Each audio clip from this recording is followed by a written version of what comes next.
সত্যজিৎ রায় ও ভূত, মানে সত্যজিৎ রায়ের ভূত বললে খুব ভালো হয়, সত্যজিৎ রায়ের ভূত নাম দিলাম।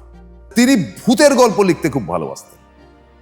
তার ওই 1 ডজন গপ্প, আরো 1 ডজন ইত্যাদি ইত্যাদি ব্যাপারগুলো কিন্তু আমরা দেখেছি যে তার যে 2 বছর 3 বছর বাদে বাদে এই যে বইগুলো বেরোতো আনন্দ পাবলিশার্স থেকে, যেগুলো সন্দেশে আগে কোনো কোনো সময় লিখেছেন, তার মধ্যে খান 2-3 তো ভূতের গল্প থাকবেই, অন্তত ভূতের গল্প না হলেও অ্যাবসার্ড কিছু একটা ব্যাপার।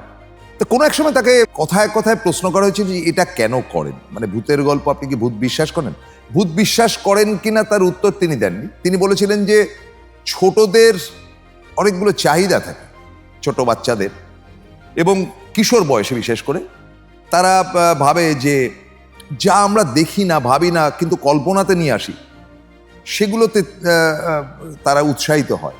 ফলে তার মধ্যে একটি ব্যাপার কিন্তু ভূত বা অ্যাবসার্ড ব্যাপার, মানে অ্যাবনর্মাল ব্যাপার, যার জন্য তিনি ধারাবাহিকভাবে তার যখন ডজন গল্পগুলো বেরোতো, তিনি কিন্তু ভূতের গল্প অন্তত 2-3টে রাখতেনই, এবং সেগুলো মানে সাংঘাতিক ধরনের আনন্দ পেতাম, আমরা ভয়ও পেতাম।